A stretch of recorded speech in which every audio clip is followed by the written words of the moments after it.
just get us started. Is this just a start? What's in the pipeline now that we have heard from GlobalWafers? Well, thanks so much for having me. This is absolutely the first step in what we see as a comeback for the U.S. semiconductor industry.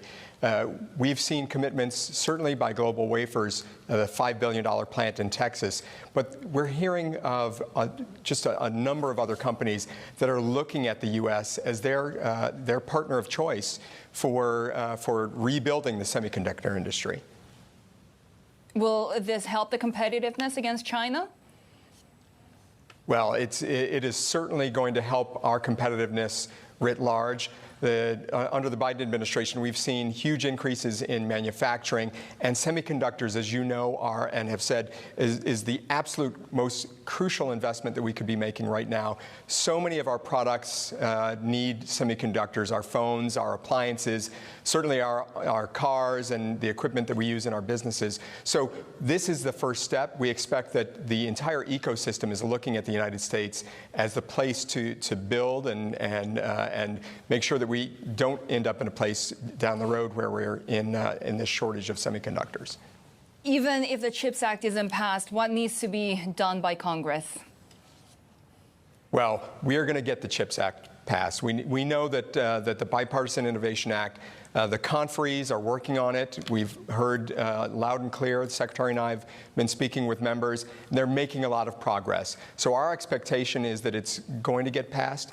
And I think Congress understands fully just how important it is to get this passed as soon as possible.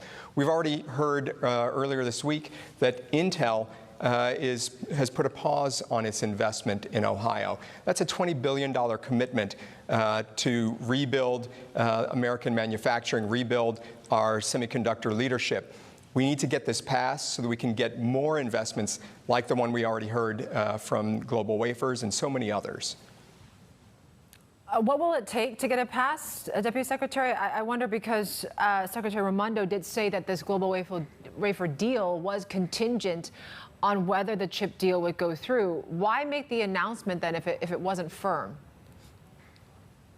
Well, there's an understanding that the United States is going to do what it says it's going to do. And we know that Congress is making the commitment to get this passed. I know that the conferees have been working out their differences. They've been negotiating hard to get this passed.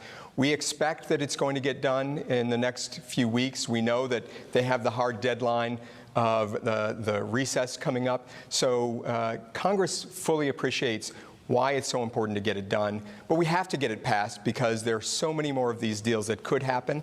And companies are only going to make commitments if they see us as a reliable partner and a country that is willing to invest and double down on the semiconductor industry. Yes, obviously these deals could apply some more pressure in terms of speed up the competition with China. I wonder when it comes to the issue of tariffs. Will they or will you actually drop these tariffs, cut them down? What is the thinking right now? Well, the president is taking a whole of system perspective as it relates to the tariffs. We know that the American people are feeling the impact of inflation. It's why the president has asked us to look specifically at those tariffs that are having an impact on the American consumer.